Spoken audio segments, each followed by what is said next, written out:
Hello everybody and welcome to the newly revised for 2019 Jaguar XE.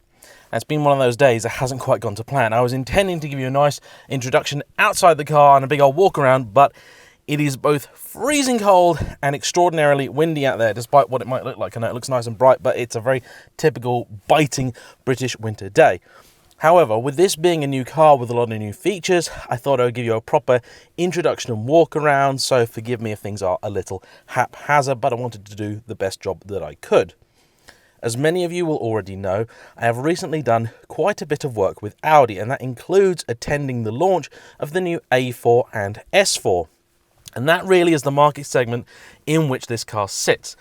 However, Audi, and I suspect probably BMW and Mercedes, do not really consider the Jaguar to be a genuine rival to their products, for the simple reason that Jaguar just don't sell anywhere near enough of them. When I was on the A4 launch, Jaguar didn't get a single solitary mention. And that's here in Britain. So I can imagine if you're watching this video from anywhere else around the world, this is a real oddball choice. And so today I'm going to do my very best to give you a thorough and honest review of this car. Particularly if you're watching in America. Here, we don't really get Lexus. Lexus exists, I know people that own them, but it's not really considered a mainstream choice in the same way as it is in the USA, and same with several other brands that we just don't get here. You know, stuff like the Ford Mondeo really just, well, it's gone now, but people just weren't buying them. So, the XE, well, this specific model is the XE P300 all-wheel drive HSE R Dynamic. I've probably got that in the wrong order, but what does that mean? Well, P300 means it's the 300 horsepower version. Since Jaguar did away with the V6s in these cars, your sole engine choices are either petrol or diesel 4-pots in various states of tune. This is the highest spec one, 300 horsepower. This is available exclusively with the 8-speed ZF Auto gearbox and all-wheel drive. If you want rear-wheel drive, you have to drop down to the P250. I don't know why that is, but that is just how it is. There's also a selection of different diesels. Even the XF, which is the model up, is no longer available with a big petrol engine. You have to buy a diesel if you want a V6. And the XJ is no more. So it's kind of sad on the Jaguar front, really. So what have they changed for 2019? Well, a lot of small things, but the big stuff I am told is all on the inside. Unfortunately, I have no seat time at all in the old car, so I can't really tell you what's better about this one, but that's a good thing. Because I am not judging this car based on whether it's a bit better than the one that's replaced. I'm judging this car on whether it's anywhere near as good as the Audi A4. And trust me, Audi have a lot more money to pour into the development of that car than Jaguar do this one. However, I've spent now 5 days in this car out of 7, and there is a lot which I like. There is also a lot that I don't. So let's get started and let's talk you through the interior of the car, because that's really where you're going to spend most of your time. The exterior, I got to say, it's kind of bland. It's a bit of a for me. It's certainly not a car I look at and lust for, but it's an executive saloon. It's designed to cover big miles. Let's have a look inside. As is the case with nearly everything these days, this car is just a series of screens. If ever they want to turn on, I will show you what they all do. You have a virtual cockpit type thing here, which I believe Jaguar call the individual driver display. You then have your main infotainment screen here, which is all new for 2019, and I believe is basically the same across the JLR lineup. In the XE, it just doesn't seem to be quite as responsive. Even just the sliding across there, it's just not quite as slick as some other JLR products I've played with recently. Generally it works. It's supposed to be connected to the internet. Maybe it's because it's a press car, but it just never, ever, ever gets internet connection. And down here you have a screen, which on first glance I thought, oh god, because Audi have done this and they've moved all of the heater and seat controls and all this stuff onto a screen down here. However, Jaguar have done one thing which I think is really nice. You've still got some physical controls here. So you've got 2-zone climate control in this car, and you can adjust that, and that will set your temperature. But then you press that in, that will then set your, well, if the thing was on, but you press it in, it would set your seats. I think that car's got to be started. Ta-da! Right, so you need the car on for heated seats. So now I've got heated and air-conditioned seats. If it turns, You see, this is my problem with this thing. It's a lovely idea, but it's just not quite responsive enough, which is a shame. And then you pull out, and that will get you the ventilation level, which we're going to turn right down for the review. You can control all sorts of stuff down here, where the air gets blown, seat stuff. You can have phone stuff down here. This car is equipped with the winter pack, which gives you a heated front screen. Now, you might not be able to see it here, but you've got the little heating elements running through. Very common Ford thing. JLR, love it. I don't like it because I get annoyed at it because I look at the heating elements and it just winds me up. This screen is okay. It's nowhere near as good as Audi's virtual cockpit, but it works well enough. You can also probably see the fact that there is a heads-up display in this car, which again is okay. At night you can kind of see a big square where obviously it's just a screen that's hidden down there, and it's all right. It's all right. Interior quality. Now, this is where you have the difference between luxury features and just plain old luxury. There's loads and loads of toys and gadgets and things in this car, you know, all sorts of stuff. You've got Android Auto, Apple CarPlay. They're completely standard on the XE, which is too right. You've got stuff like a deployable tow bar. Why Jaguar chose to fit their, press car with a tow bar, I don't know, but they did. The party trick, the real party trick, is this thing up here. Check this out. It's a screen. I mean, that's pretty magic. I only found this by complete accident because I saw this little thing and I thought, oh my word, they're so cheap. They haven't even fitted auto-dimming rearview mirror. How wrong I was. That's pretty amazing. The camera's hidden in the shark's fin at the back of the car. Steering wheel itself is quite nice. You've got all the controls that you kind of need here, and it's a good size, and it's got an electric column as well, so you can adjust that and move that. The paddles are quite nice to touch. They're proper metal. It's really, really nice. That's something I quite like. I like little cutouts for them, and they're quite a good size as well. The action on them isn't the best. It's a bit soft and spongy. But my big problem is the material choice. Like this stuff. Like the contrast stitching is nice, but it just doesn't feel very Jag in here. I mean, the buttons are nice enough, but yeah, a bit of carbon fibre is nice. This car's got the upgraded Meridian sound system, which is still total garbage. This is the top of the line as well. This is the 800 odd watt system, and they do a 125 watt system, which I cannot imagine how awful that must be, because this system's not good enough. Just JLR, please sort your sound systems out. It does have an opening sunroof, which is quite nice. There's little things like the controls in this aren't as intuitive as they should be. Most places, because the sunroof will do the little tilt bit like that, most places have a button that you can press it straight in and it will get you to that position.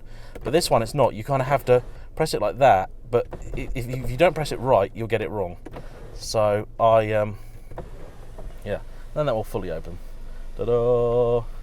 Oh, and it's letting all the cold in. Oh, okay, that's getting closed. All right, so the seats are nice enough, comfy enough, and they have million way adjustment. Like you can just everything, bolsters, the side, the cushion length, everything. You got storage here, so you got a couple of cup holders, and then back here you've got SIM slot. You've got loads of 12-volt sockets in this car, USB, all sorts of stuff. So you've got plenty of connectivity stuff in here, but it's just the materials quality that really just lets it down and just doesn't feel very Jag. There are a couple of goodies in here, which are obviously thanks to the fact that Jaguar is a sister company to Land Rover. This little button here. This is all surface progress control. So if you touch it, ta-da! Basically, it's like a cruise control, but at low speed. You also have in here the ASI suite. You've got all surface information, and this will show you how much power the car is put into the rear or to the front. By default, it will send it mostly to the rear, but about 10% will kind of be at the front more or less all the time, and then, as and when it needs to, it'll send stuff forward. Now Jaguar say that this system is much better than their competitors, because their competitors will only have systems which are reactive and will only shuffle power around when it's, when the car's suffering traction issues. This one is predictive, so they say, and will shuffle power ahead of it being needed. I haven't really driven the car in conditions which are tricky enough. You also have this special button, low friction launch. Literally, it's launch control for snow. I haven't really had the conditions to actually test this out. I tested it out in some mud and it kind of works, but then I probably would have managed to get away okay myself. Anyway, you can set your dynamic mode settings. So there's a little switch down here, and you've got 4 modes. You've got comfort, which I'm in now, eco, ice, snow, and you got dynamic. So if you shuffle down to dynamic, you get 4 things that you can change. You get engine, steering, gear shift, suspension. As you can see, I'm currently got my dynamic set up for engine and comfort because I find that it just makes the throttle far too responsive and binary if you have it in dynamic. Steering in dynamic because I like that. I like the weighty steering, and we'll talk more about that on the road. Gear shift dynamic because again it shifts a bit quicker, and suspension in comfort. Honestly, the difference between comfort and dynamic in suspension is marginal, but you might as well leave it in comfort because I don't think you're really getting any performance benefit from having it in dynamic, certainly not on the road, but you are just punishing yourself a little bit more than need be. Unfortunately, if it was a numbers game that Jaguar were trying to play, they are going to lose. I took this car up to the NEC Classic Motor Show earlier in the week with my friend Darren. We did about 200 odd miles and motorway traffic, sort of 50 to 70 mile an hour, boring stuff that should be the best possible scenario for getting decent fuel economy, and we just about scraped 33 mpg. That's really, really not good. Now, I know that a lot of VAD products have the same problem, so I've driven a few Golfs and things like that, and the Skoda Superb, and they'll struggle to get the same sort of figures from the same kind of configuration, same power, same sort of size of car, that kind of thing. But I know a couple of people that have got BMW 440s, and they'll get the best part of 40 mpg. And that's out of a 6-cylinder engine with a lot more power. In fact, I used to get 34 and a bit to the gallon out of my old 130i. Okay, granted, slightly smaller car, but that's a 12-year-old, naturally aspirated, 6-cylinder, 3-litre petrol. This isn't right. I mean, downsizing, yeah, sure, great, but the only reason I would accept this engine in a Jag is if it did the decent numbers, and that's just... it's just not good enough.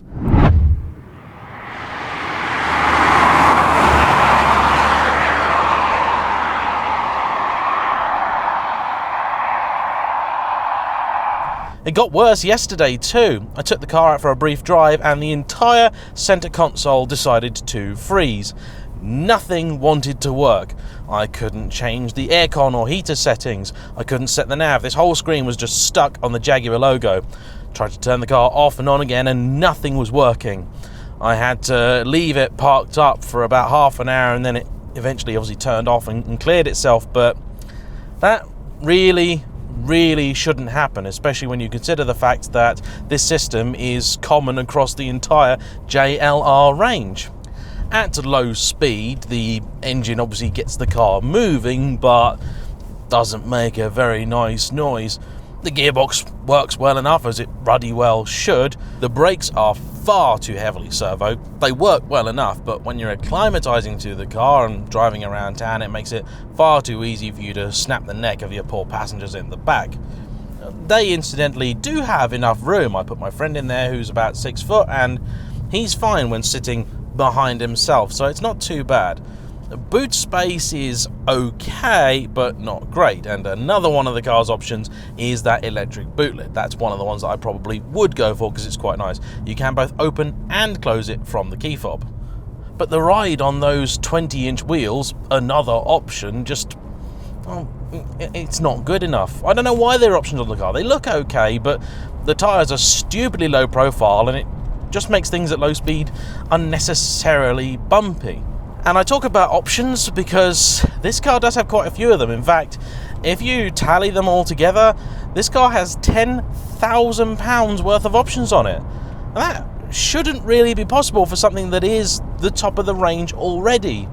So that takes this car's base price from 45 grand to 55, and that is right around the price of a new Audi S4, which has quite a bit more punch and also rides very, very well. The Jag doesn't have a lot to go on, and it'd be very, very easy to right about now just give up on it and say, look, they tried, they failed, and we'll all go home. But that's not the end of the story. You see, this Jag does have one massive redeeming feature. You take it down your favorite back road, you put it into dynamic, you put the gearbox into manual, and it is a fantastic fantastic driver's car.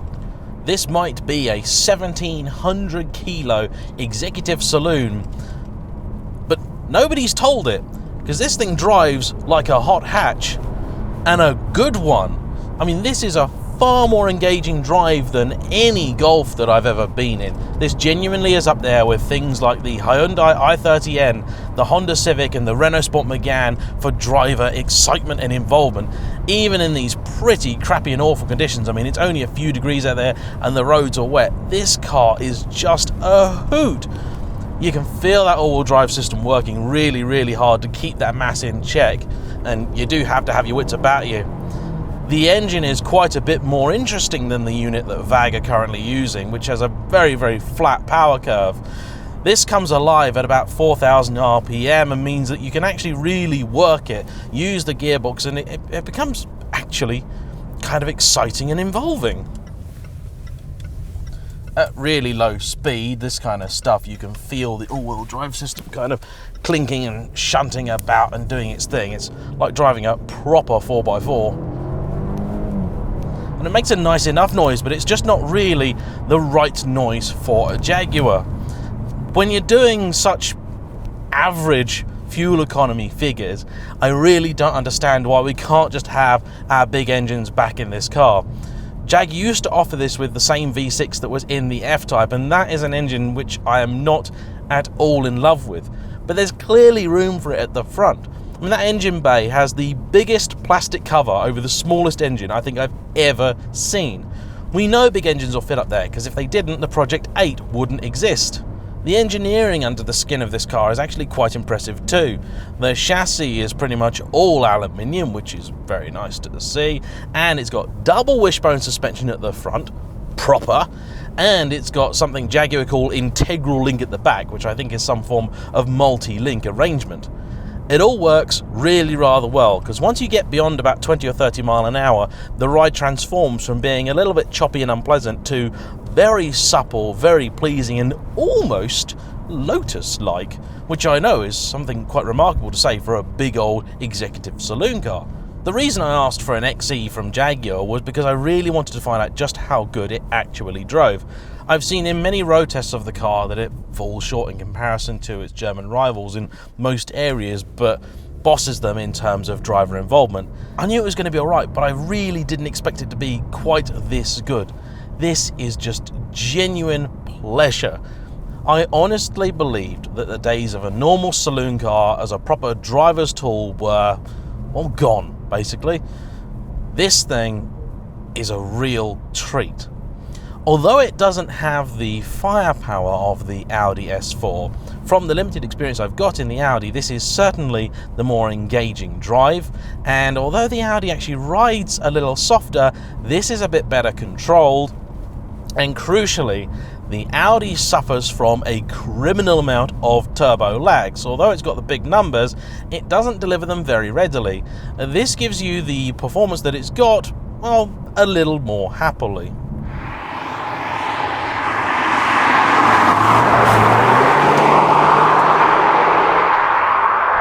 The gearing is quite short, although that is a little bit more forgivable than usual when there are 8 ratios to choose from. So in corners like this, you can feel the whole car wanting to slide and move around. And I'm being more of a wally in this thing than I think any press car I've ever been given. I can feel the whole thing sliding about, but it's just giving me a hell of a lot of confidence. Now, the car gets up to the national speed limit pretty quickly, but kind of the engine just runs out of puff after that. It's very typical of these turbocharged units. They've got a point to which they can get very fast, and then after that, they start to struggle, and the sheer mass of the car just begins to take over. Now, I'm told that the all-wheel drive versions of these doesn't have quite the same steering feel as the rear-wheel drive ones, and that's got me genuinely curious because this is pretty damn good. It doesn't have the amazing texture and feedback of the very best hydraulic systems, but it weights up beautifully and it certainly talks to you. Even in its strictest setting, the car's traction control is certainly no barrier to fun, and that's where the all-wheel drive system is probably helping out here. It is pretty horrible and greasy out there, and I can imagine if the all-wheel drive system is scrabbling a bit, then the rear-wheel drive car would really, really struggle.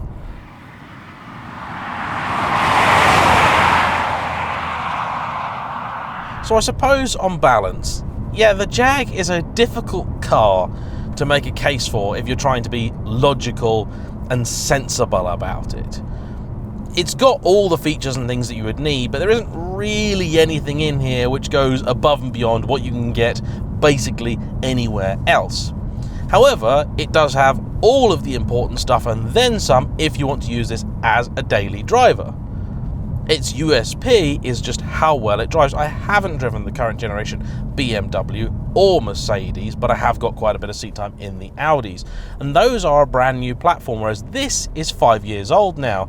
And I thought it would feel a little bit more out of date, but actually, it really, really does not at all. The tragedy of the XE is that there are a lot of people out there who would buy one of these cars, but they're just going to look at the numbers that it produces and go, nah, what, 300 horsepower, 4-cylinder, and struggles for 30 to the gallon? I'm out. And I can completely and totally understand that. When BMW can get such incredible numbers from their 6-cylinder engines, you really do have to beg the question, why have Jaguar got rid of them in this car? This is a great car that is a decent engine short of true brilliance across the board. I can forgive the slightly less than perfect interior because this is still the entry-level car. If this were an XF or an XJ, I would be far less forgiving of things like poor materials quality. And the fact that it drives brilliantly is of course wonderful, but the engine, it works. It's nice enough, but it's just not worthy, in my mind, of a Jag. All I can think of right now is how ruddy brilliant must the Project 8 be, and why is it that that is a limited edition left-hand drive only car that costs a fortune? I mean, I know why it costs a fortune, but can we have the V6 back, please? I don't even like that V6, but it would be a dramatic improvement over this, and that, to me, would complete the package. All the ingredients are there. All of the key stuff that's normally really, really difficult to get right is right here. That's all it's missing. Anyway, it's been an interesting experience today. Thank you for watching. Please like, comment below, subscribe if you haven't already, and we'll see you for the next one. Bye-bye.